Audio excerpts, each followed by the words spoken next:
What's up, everybody? I'm the Goju Philosopher, and I am officially a grad student. I'd like to celebrate my return to school with a return to my more academic style of content, starting with looking at a pretty complex question. How should we approach looking at karate history? In my experience, most karateka rely on lineage. This is a strong way of establishing personal credentials within a style, since it's hard to claim you practice a style if you can't establish that you learned it from someone qualified to teach it. However, it breaks down when looking at karate as a whole, since exclusively focusing on lineage can obscure how karate has changed over time. Karateka rarely train under only one teacher, and often draw key insights from fellow students who aren't represented in a genealogy chart, and senseis also change their teaching styles over their lifetimes. Additionally, a sensei may teach students across several decades, some of whom go on to become senseis, who then teach over decades and produce further senseis, and so on, all while the first sensei is still actively teaching. So there can be two karateka who start at the same time, but one has a sensei who is a direct student of the style's founder, while the other has a sensei who is, say, 5 or more links down the line. Viewing karate's history like this quickly turns into a puzzle so complex that we can't use it to draw any meaningful conclusions. A better framework would need to account for how karateka training at the same time influenced each other and the perception of karate as a whole. I think that the idea of generations fits the bill.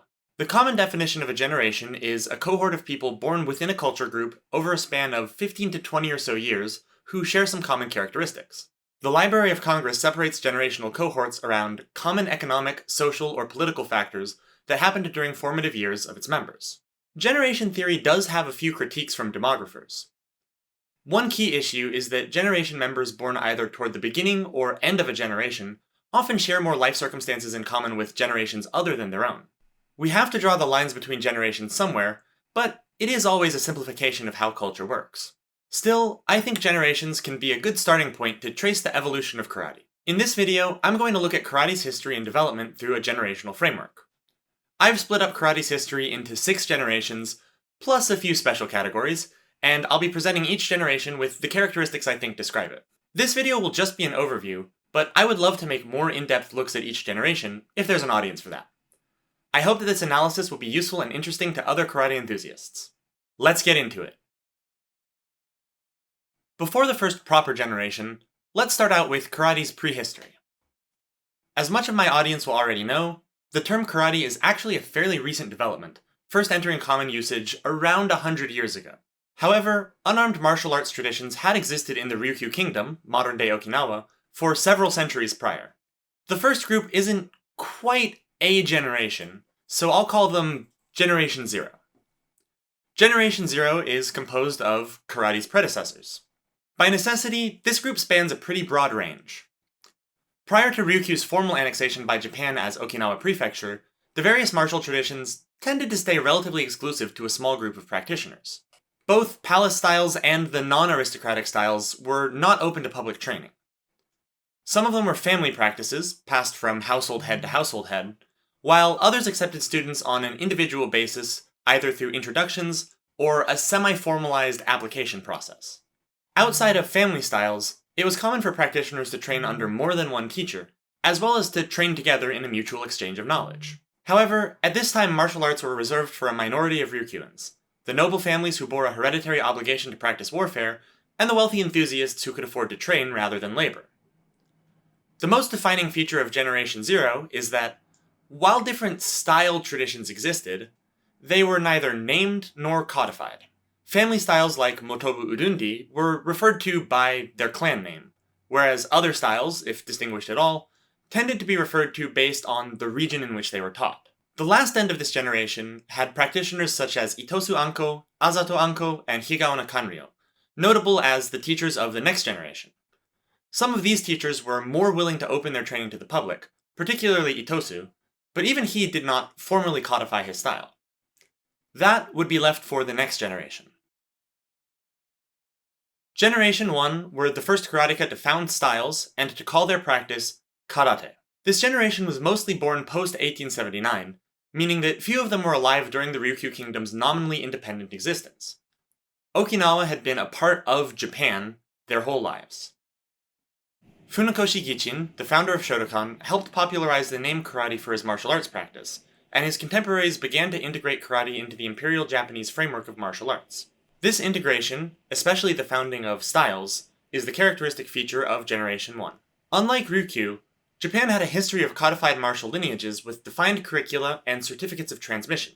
According to Raul Sanchez Garcia, these lineages, Ryu, emerged as composite systems among warriors during the Two Courts period and Warring States period, times of large-scale battle, but they coalesced in the Edo period, a time of comparative peace. After the Meiji Restoration, these martial traditions were fertile ground for nation builders to draw on to form a Japanese national identity, since they could be used as an indigenous analog to Western concepts of chivalry. The Dai Nippon Butokukai, founded in 1895, garnered support from the government and members of the imperial family, and worked towards standardizing and unifying different ryu. Generation 1 karateka mostly chose to interface with this imperial structure, and worked to reconcile a Ryukyuan tradition with Okinawa's Japaneseness. Members of this generation were active practitioners and teachers during the Taisho era, the 1910s and 20s, and a number of them moved to mainland Japan to teach, some staying for the rest of their lives. They adopted the Keikogi and Dan ranking system from Judo, and accepted Shogo, instructor titles such as Shihan and Kyoshi, from the Dai Nippon Butokukai organization. These karateka also formally named their styles, codified the first karate syllabi, and began certifying instructors. This generation is not without a few contradictions, however. Funakoshi, despite leading the push toward Japanizing karate in most ways, refused to formally name his own style. A number of extant lineages chose to remain limited and eschew official recognition, like Ryoichi and Motobu Urundi, and some notable style founders at the time only partly Japanized. Miyagi Chojun accepted the rank of Kyoshi from the Butokukai, and was possibly the first to register a name for his style, but he continued to research the Ryukyuan and Chinese origins of karate, and didn't award rank to his own students. Generation 1 is the origin of the karate movement. Generation 2 began teaching from around 1930 to 1955, and mainly consists of direct students of Generation 1 style founders. Within mainland Japan, a few Okinawan instructors established clubs of their own. Funakoshi in particular established clubs at universities, particularly Tokyo Imperial University, Waseda, Keio, and Takushoku. Students in these clubs wanted competitive formats for karate, but Funakoshi refused to permit them to engage in Jiu Kumite. This was a pretty common position among Generation 1's most prolific teachers, though some, like Mabuni Kenwa, looked into developing protectors to allow safer Bogutsuki Kumite as a teaching method. Generation 2 saw the first genuine push toward karate as a sport, though different formats abounded. The Pacific War was devastating to Japan. While Japanese imperial forces had been expanding within East and Southeast Asia and into the Pacific Islands, America's military power was vastly superior to Japan's. By the close of the war, Tokyo had been firebombed many times, Okinawa saw a months-long land invasion whose devastation is still present today, and civilians were plagued with rationing and starvation. Generation 2's members were mostly of the right ages to join military service, putting them in danger but giving them access to food and supplies their civilian senseis did not have. The style founders from Generation 1 who survived the war were weakened by wartime rationing, the loss of friends and family, and the occupation, and began to pass away within the next decade or so, leaving Generation 2 with the first succession crises. Japan's mainland was occupied by U.S. General Douglas MacArthur as the supreme commander of the Allied powers until 1952, while Okinawa was under the U.S. civil administration of the Ryukyus until 1972. Because they were formally split, organization formation and succession happened differently on the mainland than on Okinawa. As Generation 1 started to pass away, styles began to split into organizations under different prominent Generation 2 students. Goju's split was fairly amicable, as most senior students recognized each other as legitimate successors, particularly within Okinawa.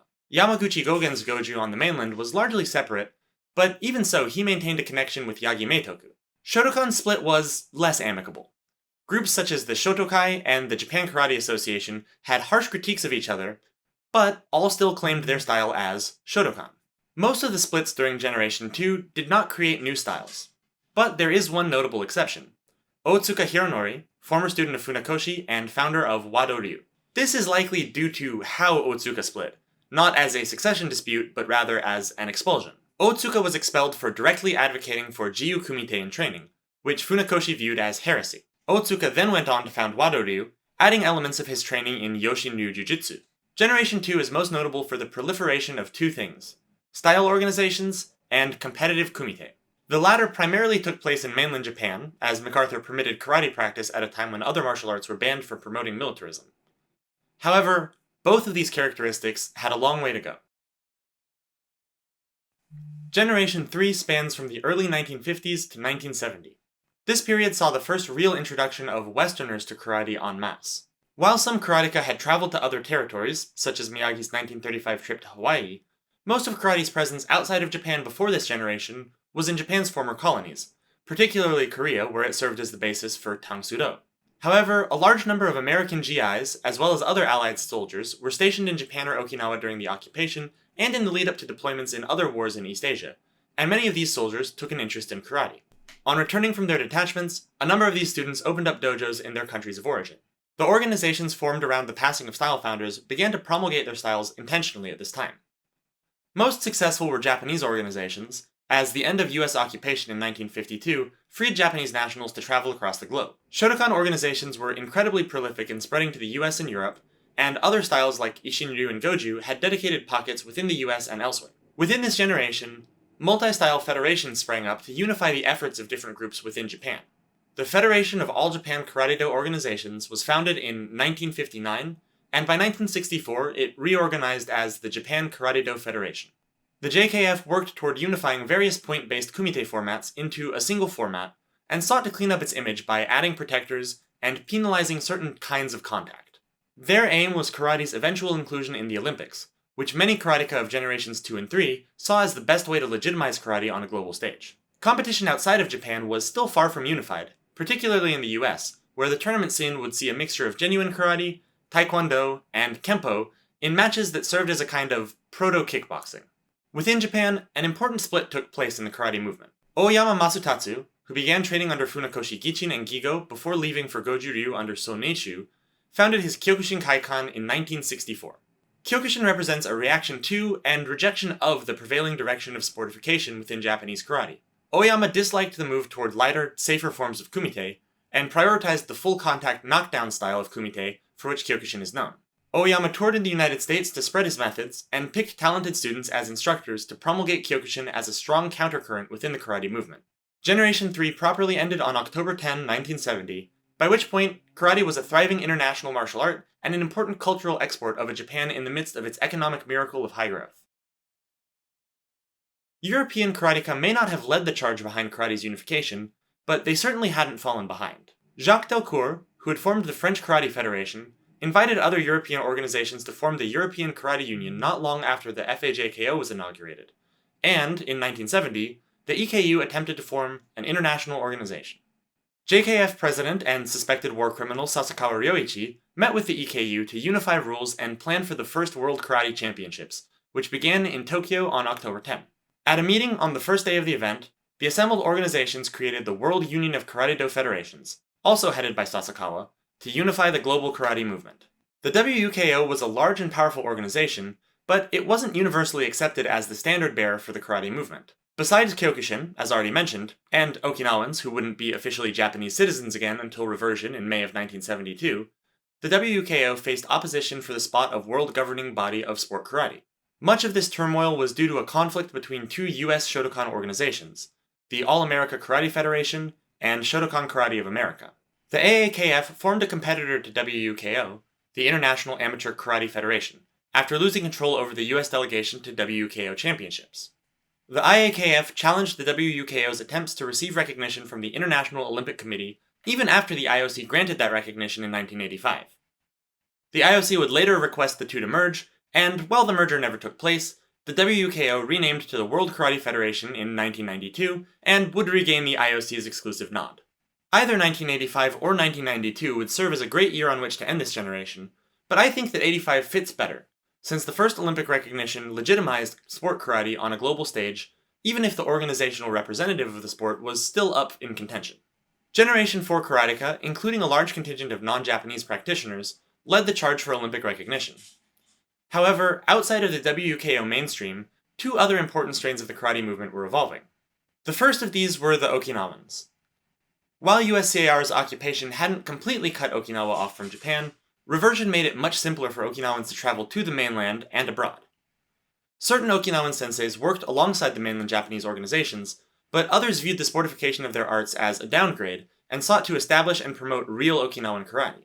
Okinawan karate organizations also began to expand just like Japanese organizations had, and the organizations which already had a strong foreign presence redoubled their efforts. The other non-mainstream current was the rapid expansion of Kyokushin.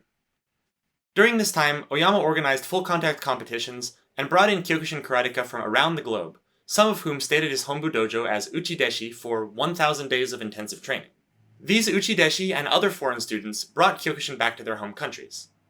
However, during this time, a number of offshoot organizations began peeling away from the main Kyokushin Kaikan. Some of these offshoots split over a desire to fight professionally. Oyama preferred to keep Kyokushin competitions an amateur sport, as he believed that the addition of money would dilute the spirit of his karate.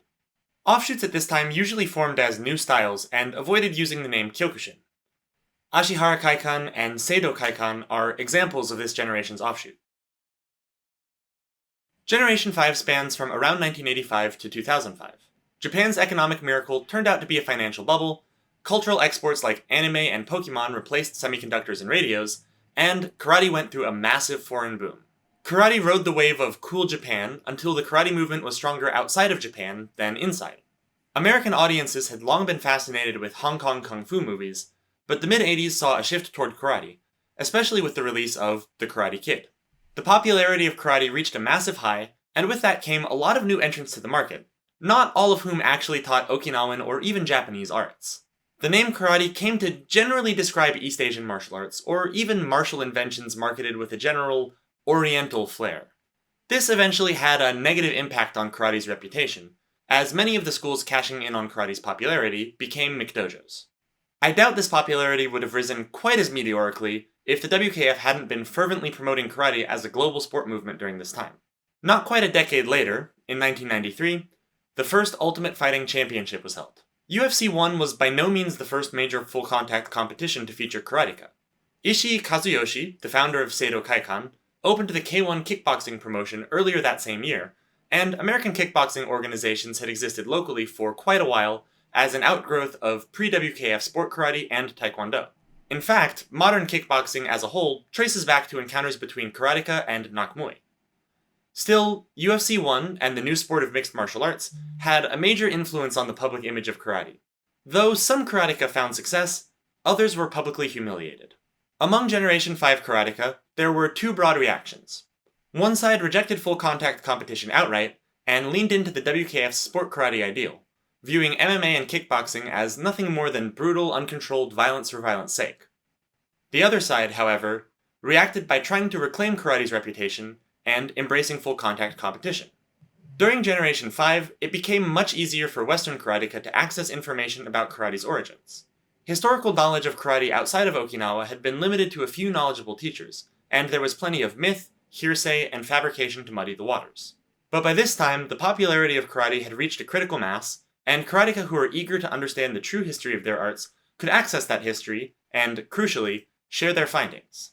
Within our main countercurrent, Kyokushin, Generation 5 saw Oyama's passing. Similar to what happened to other styles in Generation 2, Kyokushin split into several different organizations, each claiming to teach the same style. The initial split was due to Oyama's will, which had been amended to promote Matsui Shokei as the next head of the Kyokushin Kaikan. That will was contested by other senior students and by Oyama's widow, and a handful of those students created their own international karate organizations. Matsui's organization, anecdotally referred to as IKO1, has a reputation for being a bit more insular, while other organizations display varying degrees of willingness to work together outside of their world tournaments. However, even to this day, Kyokushin has not followed the lead of other karate styles, and has largely resisted forming cross-organizational federations. Karate reached the 21st century in a bit of a reputational rut. Generation 6 has, in many ways, tried to rescue it, with more or less success. This generation spans 2005 to 2021, a period in which social media changed the way the world understood and spread information. When karate's popularity was on the rise, a whole host of McDojos and other disreputable schools had sprung up, and, after the reality checks of kickboxing and MMA, many of these schools shielded themselves from critique by asserting that their techniques were simply too dangerous for the octagon. The growth of social media meant that these dojos could no longer hide from criticism. While this did mean that some, though not all, prospective students could stay away, it also made karate look bad. The most egregious examples of bullshido went viral, overshadowing a great deal of actually good karate. Fortunately, social media also made it easier to access and spread information. Though it had been growing for a while, a notable reaction broke through to mainstream awareness in Generation 6. Building on the growing recognition of Okinawan karate organizations and the Okinawan history of karate, this group argues that karate has lost effective technique and pedagogy. These karateka advocate for a return to what Dr. Hermann calls classic Okinawan karate jutsu, an authentic art of self-protection that is typified by Generation 1 or even earlier teachers. This traditionalist countercurrent was brought to the forefront by a few karateka, writers, and influencers, particularly through YouTube. Jesse Enkamp is almost certainly the most famous of these karate influencers, with over 1 million YouTube subscribers, and his videos have sparked a lot of interest in karate jutsu, while also acknowledging the positives of modern sport karate. Others, like Ian Abernethy and Patrick McCarthy, have been active for a bit longer than my time frame for Generation 6, but their work has been no less crucial in elevating this recent return to karate's roots. Generation 6 has also seen Okinawa's prefectural government take active steps to reclaim karate as an Okinawan cultural heritage. In 2005, Okinawa Prefecture celebrated October 25th as Karate Day, in honor of the 1936 meeting of karate masters. Each year, karateka perform kata and celebrate along Kokusai Dori in Naha, Okinawa.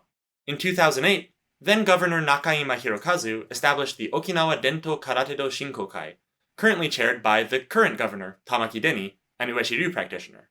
Then, in 2017, the Okinawa Karate Kaikan was inaugurated. Prefectural officials have begun to seek UNESCO recognition of karate as an Okinawan intangible cultural asset, asserting its non-Japaneseness in the process. These efforts have been key in spreading knowledge about Okinawa, the birthplace of karate.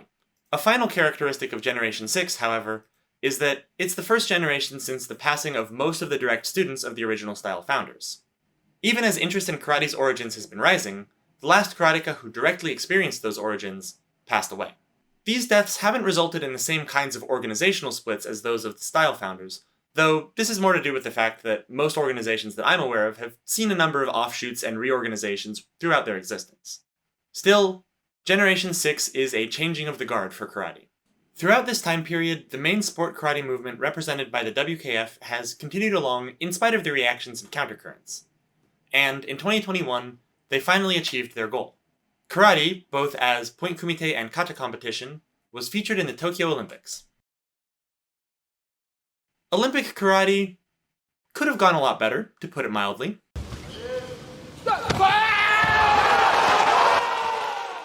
The 2028 Games in Los Angeles won't feature karate, and it's likely that future games won't either.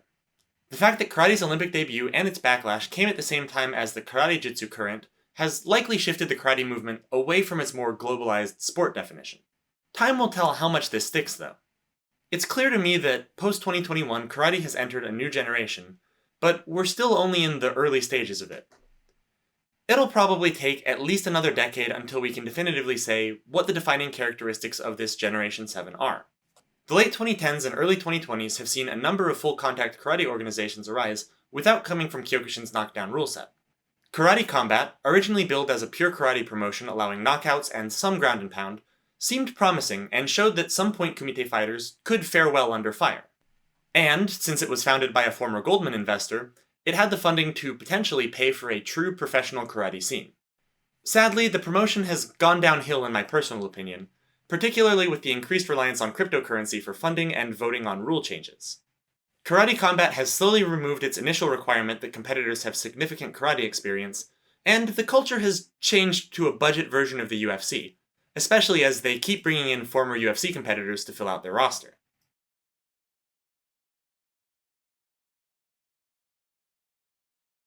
They've even added a pure submission grappling event, likely because ONE FC has one. Sorry Mac Tyson if you watch this, but Karate Combat has really lost its way. My personal favorite karate-specific promotion is Rishinjuku's Tatsujin Neo, which is admittedly a bit smaller. I'm also very impressed by Noah Lagel's proposed competition kakedameshi rules as a semi-contact format with more connection to historical forms of karate training, though to my knowledge no event has yet run a competition under those rules. Hopefully within this generation we'll see other formats break through. I also think it's likely that the karate jutsu movement is here to stay, and may have enough momentum to overtake the WKF as the mainstream of karate. I mean, it already feels that way to me, but that's mostly because I spend my time in online spaces that have long been critical of the sportified direction of karate. Still, the karate jutsu movement has led to a visible resurgence in practical bunkai, and a shift away from some of the aesthetics focus in kata competitions. With it looking unlikely that WKF karate will return to the Olympics, it may prove difficult for the WKF to remain on top of karate.